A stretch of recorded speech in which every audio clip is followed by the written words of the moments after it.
예, 신율의 뉴스 정면 승부 3부 시작합니다. 항상 이 경쾌한 음악. 지금 거리에 길 위에 계신 분들 자동차 넘어가지고 짜증 나실 텐데요. 이번 주 승부의 상쾌한 오프닝 음악 들으시면서 조금이라도 이 좀 짜증 나는 것, 화나는 거 이거 좀 삭히시기를 바라겠습니다. 또 저희가 재밌게 만들어 드릴게요. 예, 자 신율의 뉴스 정면 승부 3부 이번 주 승부 오늘 함께해 주실 두 분 소개해 드리겠습니다. 한 분씩 소개해 드리죠. 두 분 중에 누가 나이가 위죠? 제가 66년생입니다. 예. 막 여기서 연도도 다 이렇게 공개하시네. 예?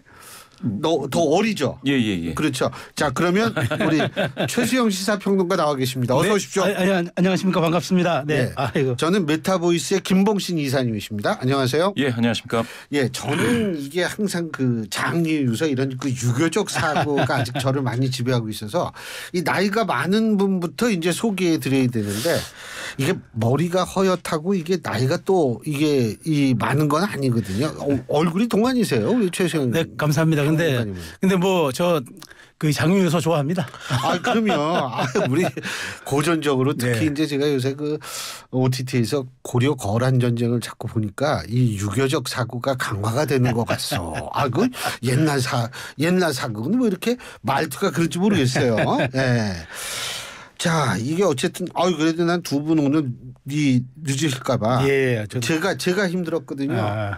와, 진짜 아까 완전히 저는 제정신이 아니었어요. 늦을까봐. 아이고, 그 차 엄청 밀리죠. 많이 밀립니다. 그죠? 저도 오늘 많이 밀렸어요. 많이 밀리죠.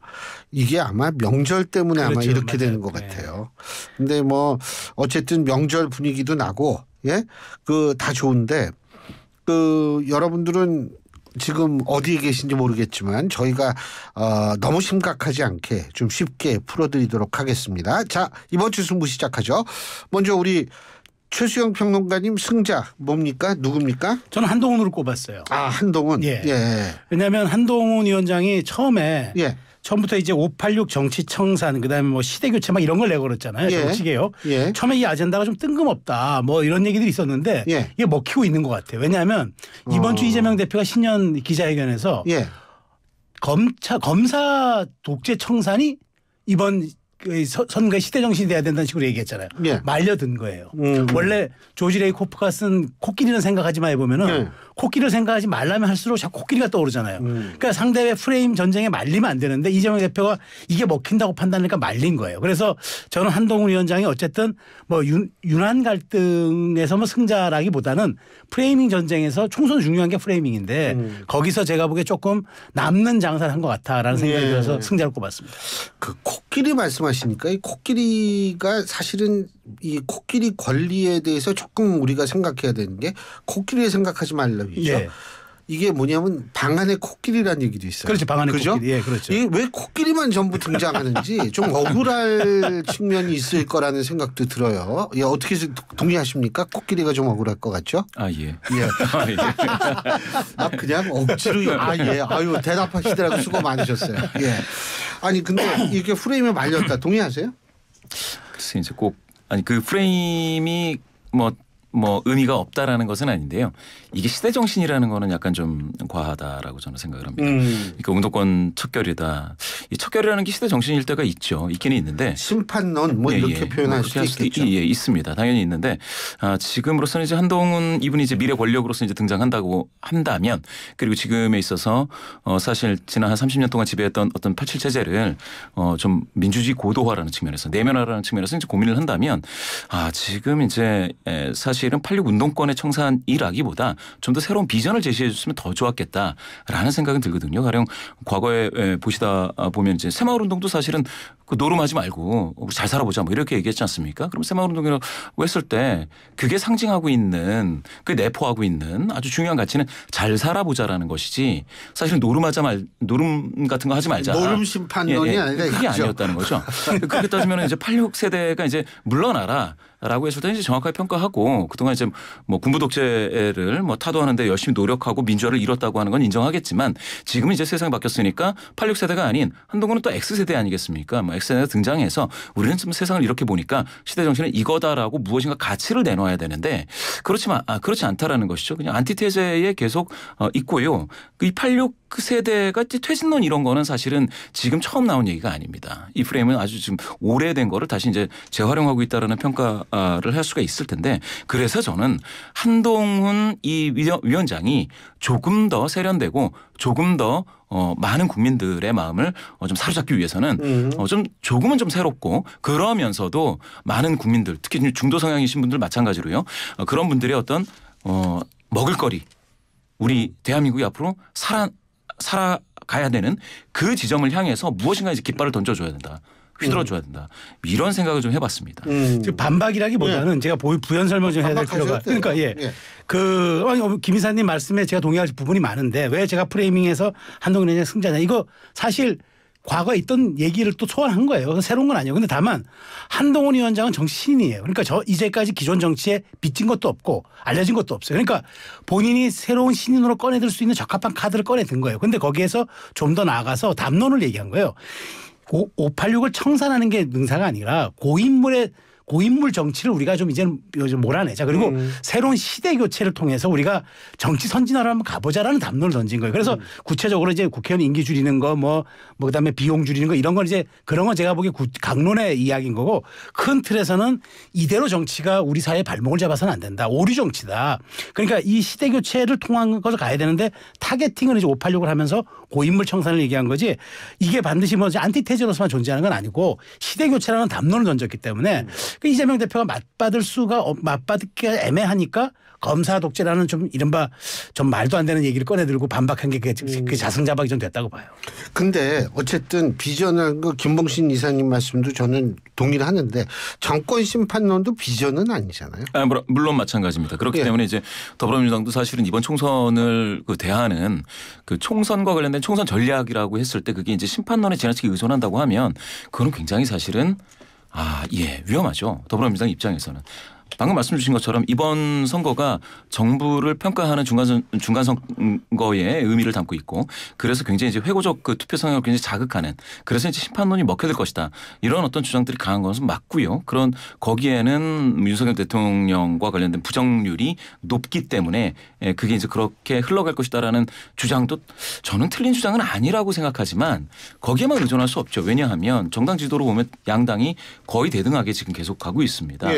그런 측면에서 보면 또 정당 호감도로 보면 두 당 모두 40%가 되지 못하고 있고요. 완전히 동일한 수치를 좀 보이고 있어서 사실은 방금 교수님 말씀대로 제가 생각할 때 심판론에만 의존하는 게 과연 이게 맞느냐.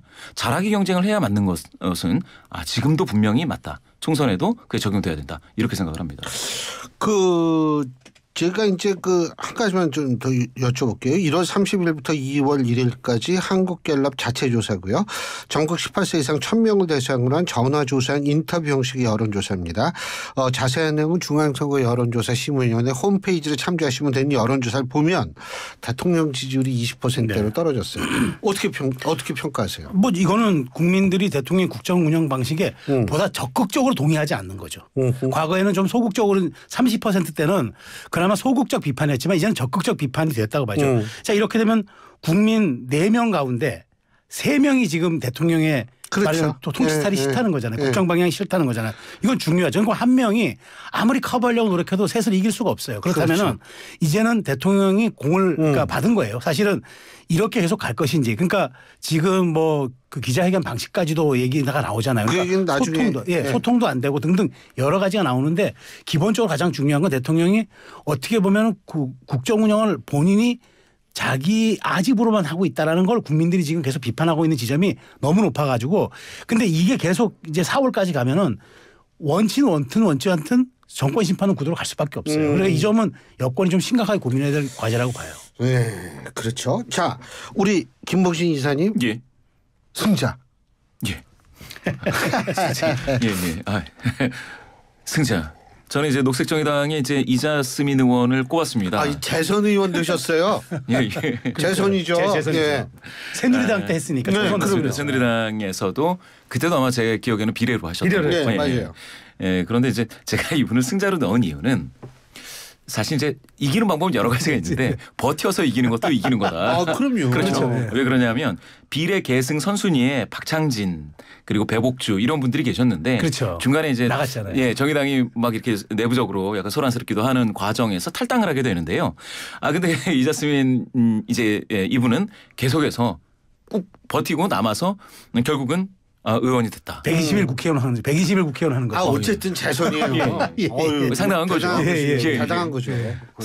그래서 이제 견디는 자가 승자다. 버티면 또 이기는 경우가 있다. 저 동의해요. 그럼요.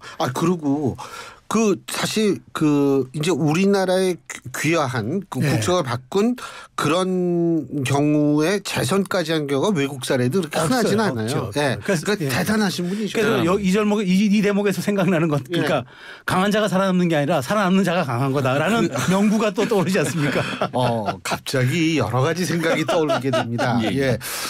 저도 이거 어떻게 살아야 되는지 이제 좀 그런 생각도 좀 하게 되는데 아니 사실 그렇잖아요. 지금 이민 얘기 나오고 그러니까 이게 좀 아무래도 또 잘 어울리시는 분 아니겠어요? 맞습니다.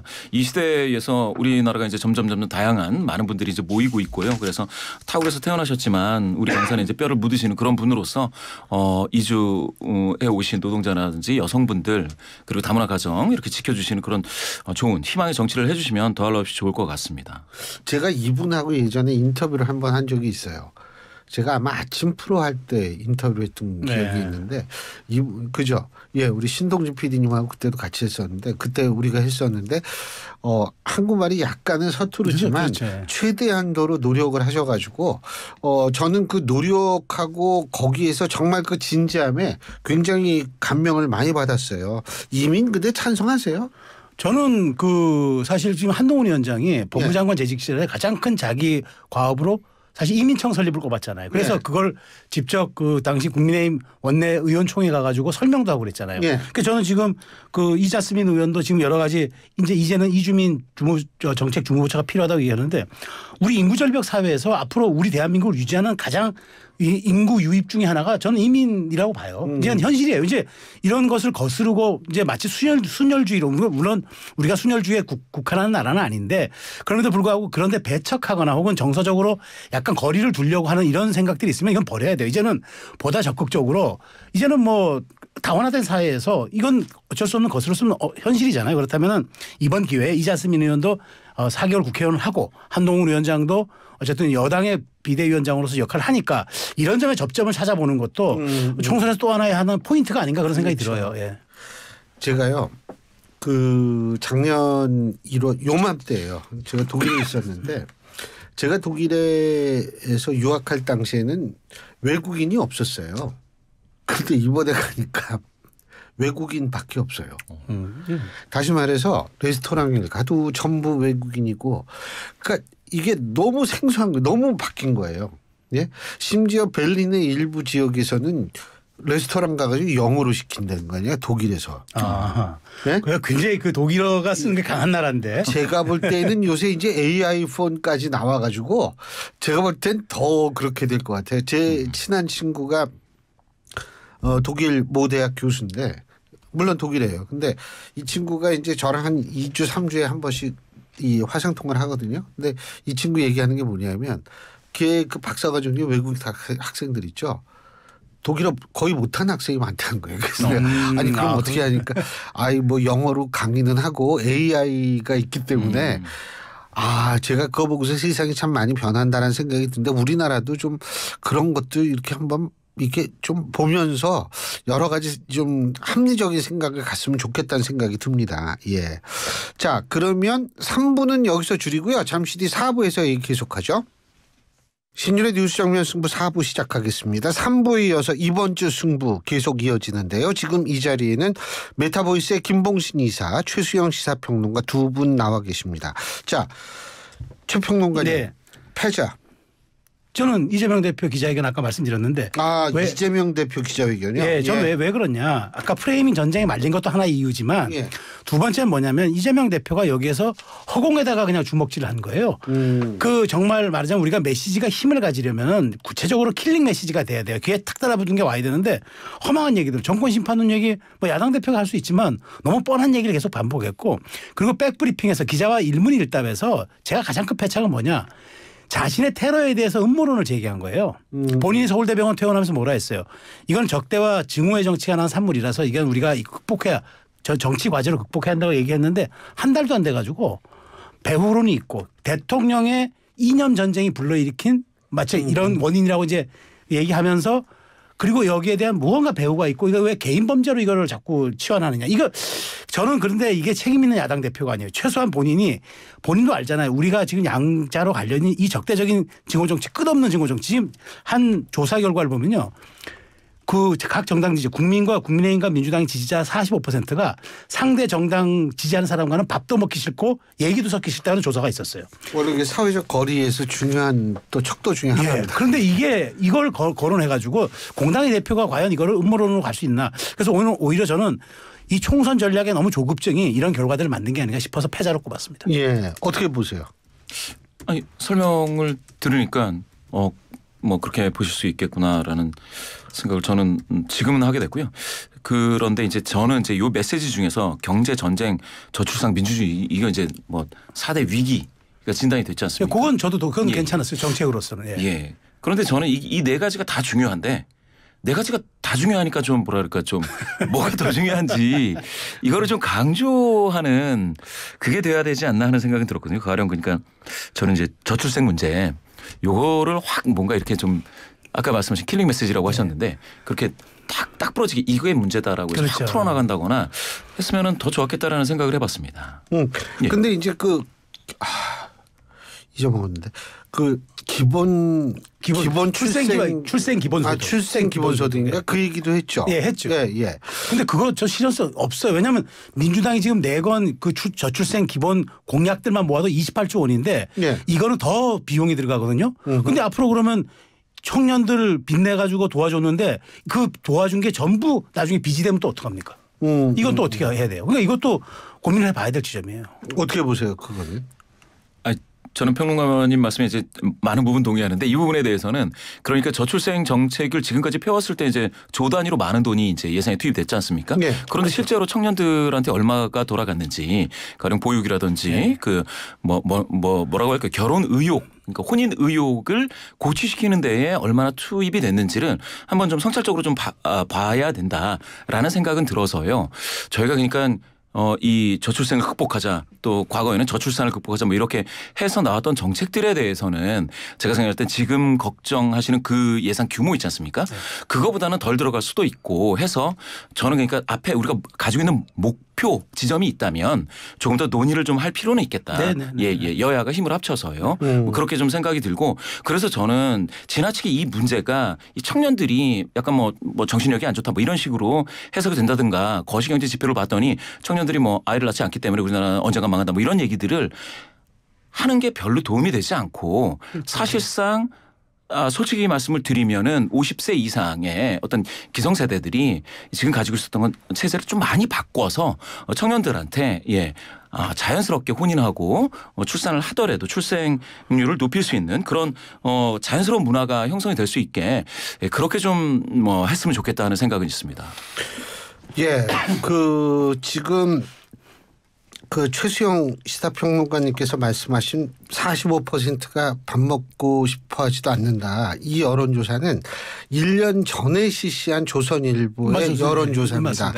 자세한 것은 제가 조금 더 찾아본 다음에 말씀드릴게요. 아니, 그거는 그 조론조사는 이게 선거와 관련이 직접적으로는 없는데 그래도 걸리면 좀 찝찝하잖아요. 알았어요. 여론조사 얘기 안 할게요. 제가 찾아볼게요. 여론조사 안 할게요. 우리 정 작가님이 좀 찾아주시겠어요?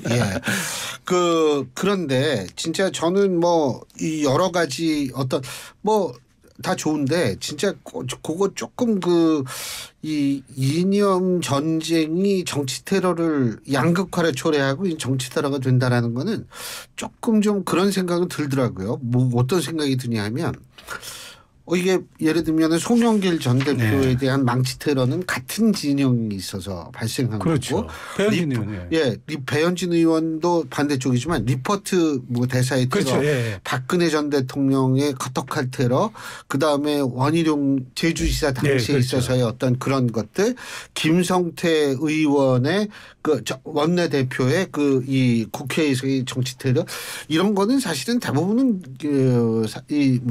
윤석열 정권 하에서 일어난 것은 아닌데. 그렇죠. 예.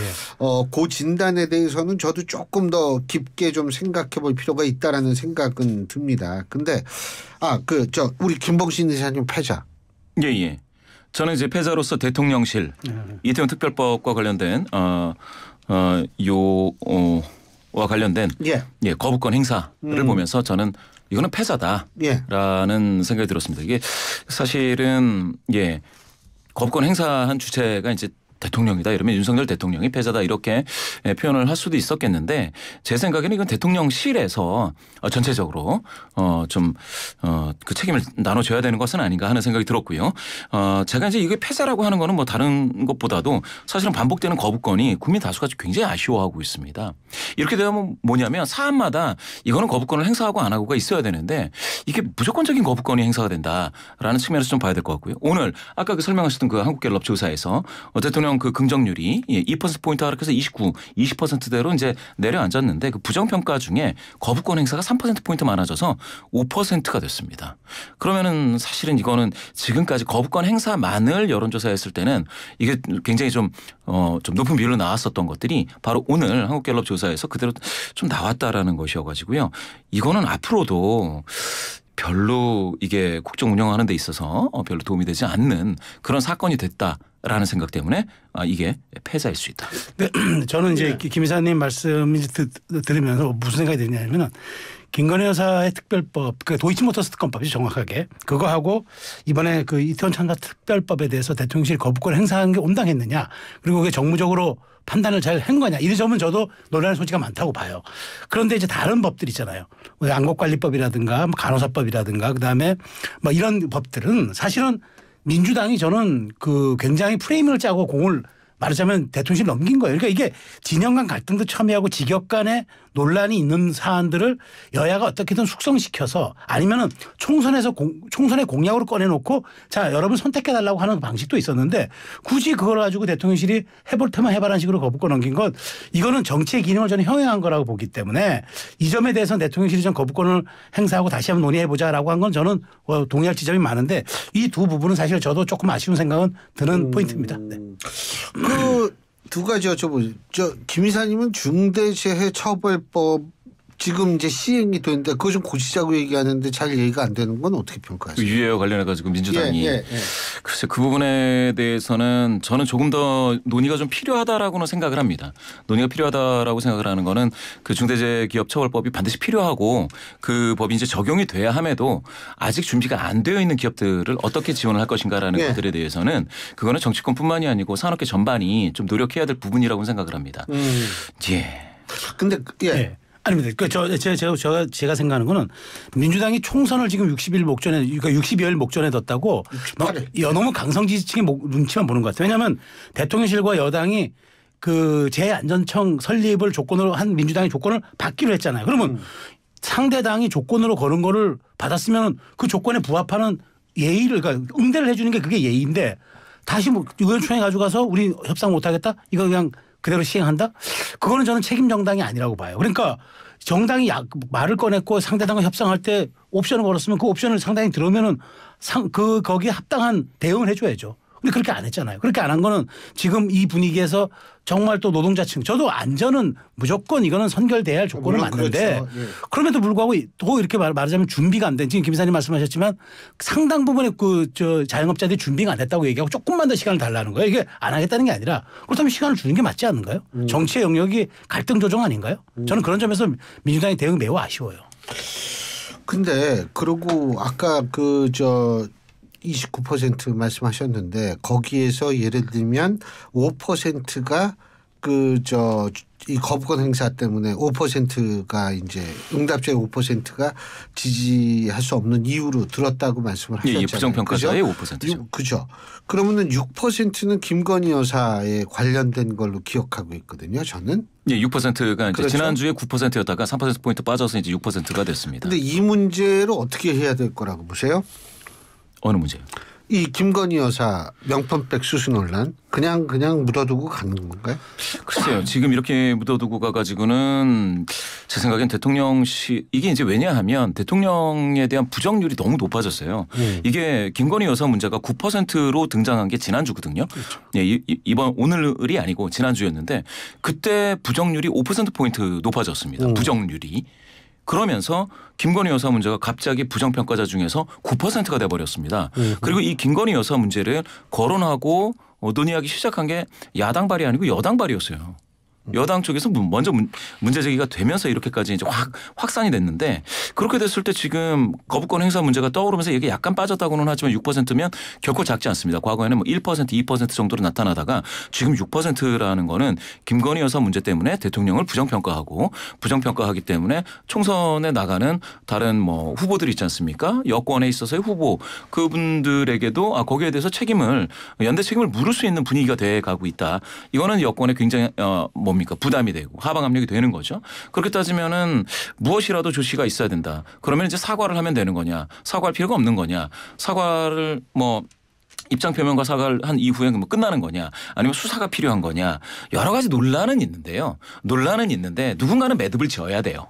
예, 명품백과 관련해서. 왜냐하면 이거를 계속 놔두면 결국 이제 점점 커지죠. 왜냐하면 명품백 때문에 특검법이 나온 거는 아니고 도이치모터스잖아요. 그게 이제 엮여서 더 커질 것이다. 그럼 누군가는 이거를 국민들의 아쉬운 마음 그리고 궁금해하는 마음을 좀 채워주셔야 되겠다. 이런 생각을 해봤습니다. 7일 날 대통령이 하잖아요. 그래서.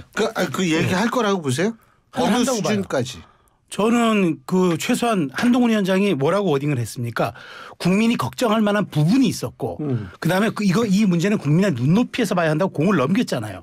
그런데 최소한 이건 야당이 요구한 게 아니라 여당 대표가 요구한 거란 말이에요. 그러면 여기에 저는 상응한 얘기들. 그러니까 국민이 어떤 부분을 걱정을 했고 그다음에 국민의 눈높이에는 어떻게 내가 이걸 해명해야 될지. 원래 대통령의 언급은 엔드 스테이트입니다. 최종 상태를 의미합니다. 그렇기 때문에 당사자는 김건희 여사지만 실제로 이것을 대통령이 한 단계 층위가 높은 분이 이거에 대한 사과라든 해명이든. 근데 저는 어떤 식으로든 이 두 부분에 맞춘 설명이 나올 걸로 봐요. 그러니까 그게 정확하게 사과의 형식이냐 아니면 해명의 형식이냐는 조금 좀 두고 봐야 되겠지만 어떤 식으로든 그 두 가지 한동훈 위원장이 얘기했던 두 가지 부분에 맞는 언급은 나올 거라고 저는 생각합니다. 제가 좀 안타깝게 생각하는 거는 이게 녹화를 4일 날 그렇죠. 녹화해서 7일 날 내보낸다는 거 아니에요. 그렇죠. 근데 원래 정치 관련된 거 생으로 가는 게 저는 맞다고 보거든요. 어떻게 보세요, 우리 김봉신 이사님? 전적으로 공감하는 부분이 있습니다.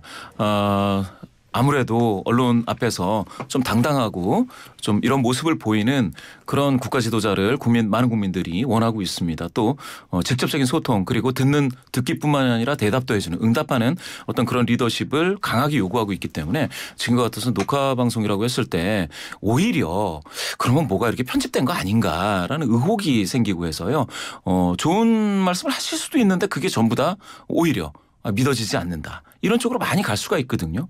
또 마음에 들지 않는 많은 분들은 그것 때문에 난 서운하다라는 이야기가 굉장히 많이 나올 겁니다. 그래서 중도 성향이신 분들 또 진보 성향이신 분들까지 마음을 잡기 위해서는 수단과 담는 그릇도 중요하다. 저는 이렇게 생각을 합니다. 근데 저는 물론 생방이라는 게 갖는 이제 말하자면은 소구의 효과는 훨씬 크다는 건 저도 알아요. 그런데 대통령의 언급 근데 이게 말하자면은 기자회견이라면 생방으로 갈 수밖에 없는 거지만 이게 특정 언론사 그러니까 아마 공영방송이 될 것 같은데 거기와 이제 녹화를 한다는 거는 모르겠습니다. 제가 보기에 이게 김건희 여사의 부분만 얘기하는 게 아니라 전반적인 앞으로 국정 운영의 방향과 올해 새해 국정 지표라든가 그다음에 총선에 대해서 대통령이 어떤 자세를 갖고 있는지 이런 걸 전반적으로 밝히기 때문에 조금 안정감 있게 녹화를 해서 내보내는 것도 저는 그건 그렇게 나쁘지 않다라고 봅니다. 저는 사실은 제가 이제 방송 진행을 한 20여 년 하면서 제가 느낀 건데 정치 관련한 거 생으로 가는 게 제일 제일 좋은 게 편집을 하면 말이 생겨요. 말이 그러니까 생겨요. 예를 들면 예, 예, 지금 두 분이 나와 계세요. 자, 우리 이거 녹음으로 갑시다. 그러면서 녹화를 딱 해요. 네. 근데 예를 들면은 최수영 평론가님 말을 좀 자르고 우리 김봉심 이사님을 좀 잘라요. 그러면 이제 두 분이 뭐냐? 그거 왜 잘랐죠? 혹은 아니 상대는 잘라주면서 왜 나는 안 잘라줘? 이렇게 얘기가 되거든요. 예? 그래서 그게 좀 굉장히 복잡한 거는 사실이에요. 자, 이 승부처 가기 전에 네. 아까 우리 최수영 평론가님이 말씀하신 그 여론조사. 정치성이 다르면 밥도 먹기 싫다 45% 그게 뭐냐면 조선일보가 케이스테 리서치에 의뢰해서 2022년 12월 26일과 27일 전국 남녀 1,022명을 대상으로 실시한 신년 특집 여론조사고요. 전화 면접조사입니다. 응답률은 11.7%고요. 표본 오차는 95% 신뢰 수준의 플러스 마이너스 3.1%포인트입니다. 자세한 사항은 역시 중앙선거 여론조사 심의위원회 홈페이지를 참조하시면 됩니다. 잠꼬대도예요. 요새 저 이거. 아유. 중앙선거 여론조사 심의위원회 언제 한번 가야지. 이거 이름 좀 줄여달라고. 자, 승부처 우리 최수영 평론가님. 저는 이번에 승부처는 총선도 67일 정도 남았지만 지금 양당이 인물 경쟁하고 있잖아요. 그러니까 새로운 그러니까 인재 영입에는 세 가지 유형이 있습니다. 첫 번째가 이제 자신들의 당이 부족한 외연 확장형이 있고 두 번째가 상대 맞추면 저격수형이 있고 마지막이 명망가형이 있는데 지금 한동훈 위원장이 이 세 가지 기조에 맞춰서 지금 이제 인물 작업을 하는 것 같아요. 그런데 이제 민주당은 아직까지는 그렇게 당내 갈등이 좀 더 돋보이는데 저는 그래서 이렇게 외연 확장형은 전 김경률 그다음에 이제 그 저격수형은 이제 그 말하자면 뭐 윤희숙이라든가 이런 이제 분들 그다음에 명망가는 이번 수원에 벨트에 배치한 분들이 전부 명망가 형들 이수정 교수라든가 뭐 그다음에 고동진 사장이라든가 이런 분들 다 명망가들이잖아요. 그래서 이분들에 대한 그 맞춤형으로 이제 꼽는 이 전략들이 그 말하자면은 정말 이게 대결 구도로 부각이 되면서 이처럼 명룡대전 정도의 눈을 확 끌 수 있는 그런 이벤트들이 계속 나온다면은 이번에 정권 심판론 구도가 좀 희석될 수 있어요. 그러면은 저는 재밌게 선거 판소가 갈 수 있다고 전 보죠. 명룡대전이라고 해서 이게 뭔가 이재명 대표 대 원희룡 예, 그렇죠. 전 장관의 예. 대결구도요. 예. 어떻게 보세요? 동의하십니까? 예. 아니 뭐 공천과 관련해서는 예, 좋은 말씀 들었습니다. 예. 그런데 이제 사실은 아주 예의 바른 젊은이에요. 감사합니다. 그 사실은 근데 두 당 모두 그러니까 양대 정당 모두 사실은 공천에서 좀 탈락하신 분들이 갈 데가 지금 있지 않습니까? 그렇죠. 그게 저는 좀 관전 포인트라고 생각을 하는데요. 갈 때라 하면 신당들 뭐 예를 들면 뭐 어디 그 공기업 뭐 이런 데 아니 이준석 신당과 이낙연 신당 뭐 이렇게 예, 제3지대 이제 신당들이 있기 때문에 예, 갈 곳이 있기 때문에 제가 생각할 땐 공천이 먼저 완전히 끝나기 전에 서류 심사 단계서부터 시작해서 지금 슬슬 이제 파열음이 나오고 그렇게 해서 가서 이분들이 보복성 출마를 했을 때의 그 효과가 상당히 이 총선에 굉장히 역동적인 그런 흐름을 만들 수도 있겠다라는 생각을 해봐서요. 예, 승부처로 공천 인물 선정보다는 같은 얘기인데 공천에서 얼마나 자기 사람들을 심는 그 효과가 역효과로 나타날지 그렇죠. 예, 이게 좀 궁금합니다. 아니 예. 무소속으로 나가도 무서워요. 그렇죠. 예. 거기에 이제 오랫동안 이렇게 털을 경쟁력이 있는 거죠. 그런 좀 정치 오래 하신 분들이 딱 그 무소속으로 나가면 그거 굉장히 당황될 거요. 그렇죠. 네. 그리고 역대 총선에서 무소속 당선자들이 거의 10명 가까이는 꼭 나왔어요. 예. 전국 256개 선거구에서 그 정도는 꼭 나왔기 때문에 예. 그 경쟁력을 확인하는 것도 굉장히 좀 흥미로운 지점 중에 하나죠. 네. 근데 뭐 하여간 진짜 김옥진 이사님이 말씀하셨듯이 예. 몇 명이나 탈당하나 양당 모두에서 그렇죠, 그렇죠. 아주 그것도 흥미로워요. 그러니까 우리 같은 사람은 그냥 흥미롭죠. 근데 본인들은 피가 말리겠지만 마르죠.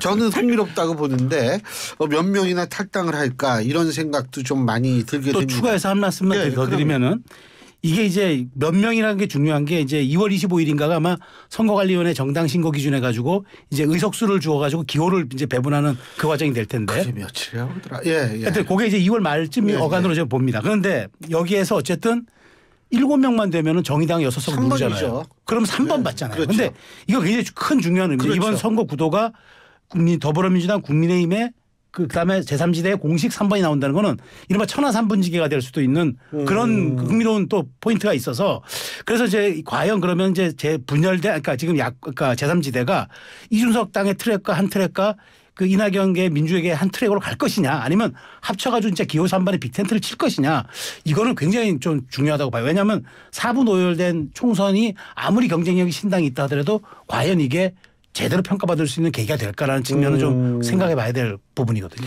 그렇죠. 3번 어떻게 빅텐트 될 것 같으세요?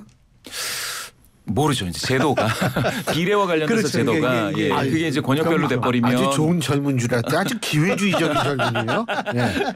그러니까 빅텐트가 되려면은 서로 간에 있어서 끌림이 있어야 되는데 끌림이 있으려면 제도가 그거를 이제 보장을 해야 되지 않겠습니까? 그러면 이제 가령 이제 권역별로 비례가 이제 된다고 하면 그러면은 서로 간에 이제 지역 할거가 되니까 그러면 이제 손잡을 그 여지가 생기는데요. 그렇지 않으면 이게 전국으로 가서 이제 준연동형이 유지가 된다든지 아니면 전국 병립형이 되면은 사실은 제가 생각할 때 이준석 뭡니까 개혁신당 그 대표 입장에서는 굳이 받아들일 이유가 그렇죠. 네. 아주 큰 메리트는 없습니다. 헷갈리시는 분들은 여기 보시면 됩니다. 여기다 적어놨어요. 준비해놓으셨군요. 하도 헷갈려가지고. 헷갈려서, 예. 그런데 빅텐트가 되면은 파괴력이 좀 있을까요? 어쨌든 기호 3번. 근데 이제 중요한 건 그거겠죠. 기호 3번 따로따로 해도 기호 3번 받는 정당은 나올 가능성이 있다고 봐요, 저는. 그렇죠. 있죠. 네. 3번 있죠. 그러니까 7석만 되면 한다 그렇죠. 되니까. 그렇죠. 그런데 이게 그 7석의 3번과 또 4번이 따로 있는 정당이 그렇죠. 나오느냐 아니면 진짜 3번으로 하나의 단일 대우가 되느냐는 굉장히 큰 차이가 있어요. 근데 이게 그냥 묻지마 통합이면은요. 저는 역풍문다고 봐요. 지금 이준석 대표가 꺼내놓은 여러 가지 정책들이 네. 논쟁적 이슈들이 많아요. 뭐 여성들 군대 가는 그쪽으로 해보자. 그렇죠. 그러니까 직렬을 이제 그 국가 공무원 이제 직렬 그리고 저기 연세 드신 분들 무료 그렇죠. 승차 무료 승차 문제. 예. 그러니까 그러면 이제 과연 이것이 될 때 민주주의 쪽에 나가 있는 다른 정당 이낙연 신당이라든가 이런 분들이 과연 여기에 그런 화학적 결합이 가능하냐 이 부분도 고민해 봐야 되고 또 하나는 만일 여기에서 그래서 저는 이런 걸 우려했기 때문에 조홍천 의원이 우리 최소한의 미니멀리즘으로 좀 한번 가보자. 그래서 나중에 합당할 때 좀 우리 좀 몸무게 줄여가지고 쉽게 좀 갈 수 있도록 해보자라고 했는데 이미 이준석 대표가 성큼성큼 나가 버렸어요. 그러니까 이런 지점들은 나중에 이준석 대표가 힘겨루게 할 때 본인한테 유리하게 작용할 수도 있지만 실제로는 이게 정말 말하자면은 자신들이 이제 아까 우리 김 이사님 말씀하신 것처럼 지금 이 선거제에 관련해 가지고 이게 지금 그러면 어떻게 되느냐에 따라서 이준석 대표 입장이 바뀔 때 이게 좀 부담이 될 수도 있겠다. 이런 정책들이 라는 생각이 좀 들어요. 김봉신 이사님 승부처는 뭐예요? 저는 사실은 더불어민주당의 당원 투표인데요. 이게 선거제와 관련해서 그렇죠. 병립형이냐 아니면 준연동형이냐인데 이게 바뀌었더라고요. 예, 최고위원회에서 이제 이재명 대표에게 일임하겠다 이 부분에 대해서 결정을 일임하겠다 이렇게 넘어간 것 같은데 이 내용을 전반적으로 보면 저는 이게 마치 이제 이 결정을 정치적인 책임을 서로 지지 않으려는 어떤 그런 거 아닌가. 그렇죠.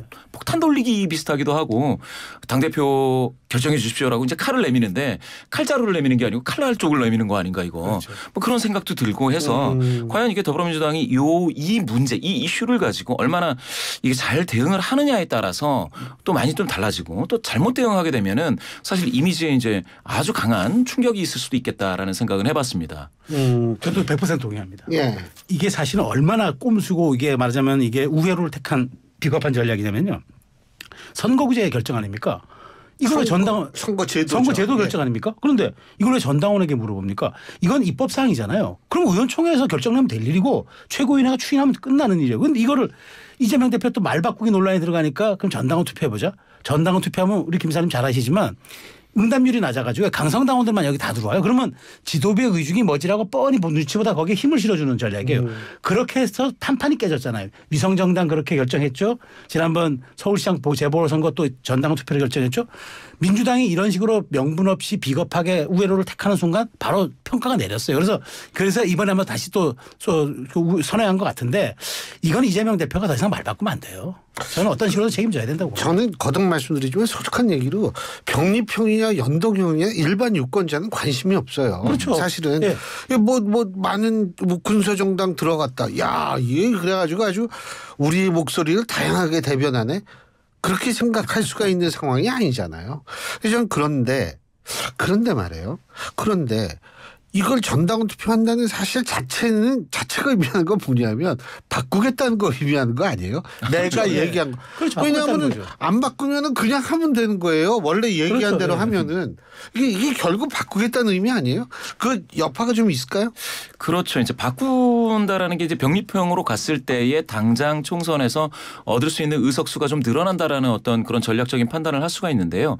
저는 그런 어떤 전략적인 판단이 전략적인 어떤 근시안적인 그런 판단이 될 수가 있다. 왜냐하면 당장 이럴 수 있지 않습니까? 기업에서도 매출은 당장 이번 분기에 높아졌지만 브랜드 가치는 떨어지는 수가 있습니다. 너무 심하게 시장에서 매출을 땡기려고 노력을 하다 보면 사실은 브랜드 가치가 폭락하는 경우가 가끔 있거든요. 뭐 1+2 막 이렇게 그렇죠. 해가지고. 그렇게 되면 싸구려가 된다든지 이렇게 될 수가 있습니다. 그럼 지금 당장 몇 석을 더 얻는 게 정말 전략적으로 더불어민주당에 좀 도움이 되는 것인지 아니면은 정치적인 제도에 있어서 후퇴를 하지 않고 전진을 할 수 있는 이 흐름을 가져가는 게 더 전략적인 판단인지 이거는 더불어민주당이 정할 나름인데 방금 말씀 주신 것처럼 이게 꼼수처럼 보이는 순간 이거는 도대체 얼마나 힘들면 꼼수를 부리나 이런 또 그런 중도 성향의 유권자분들이 판단해서 더 안 좋게 갈 수도 있습니다. 이번 선거 자체가요. 그래서 더불어민주당은 어떻게 할지 지켜봐야 되겠다. 이렇게 보고 있습니다. 저는 지금 말씀하신 것처럼 이게 우리 속담에 나와 있는 게 개도 구럭도 다 잃는다는 거 있잖아요. 그 개 잡으려고 하고 이제 구럭 잡았는데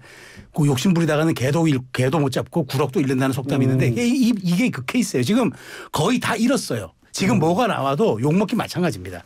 근데 제가 보기엔 이재명 대표가 대선까지 생각한다면 연동형으로 가는 게 맞겠죠. 근데 지금 대선까지 생각하기엔 너무 상황이 녹록치가 않으니까 일단 여기서 우리가 일당이라도 해보자고 하니까 일당이 돼야 그나마 본인의 또 정치적인 그런 걸 유지할 수 있다고 생각하니까 이렇게 하는데 이건 정치를 사익으로 접근하는 거잖아요. 공익적 접근이 아니잖아요. 이 점은 지금 당내에서 그래서 비판이 많은 거고 김부겸이 아니라 김부겸 전 총리가 얘기했잖아요. 저는 김부겸 전 총리가 이거를 병리평으로 돌리면요. 김부겸 총리도 아마 당 나갈 가능성도 있어요. 저는 그래서 이게 굉장히 뜨거운 감자예요. 이거. 우리 최수영 평론가님 김의겸 의원을 되게 좋아하시는 거예요. 김부겸과 왜 김부겸이 헷갈려요. 하도 김부겸 얘기를 많이 해서 그래요. 예, 잘 알겠습니다. 오늘 두 분 말씀 여기까지 듣겠습니다. 고맙습니다. 감사합니다. 예, 지금까지 최수영 시사평론가 메타보이스의 김봉신 이사 두 분과 함께했습니다.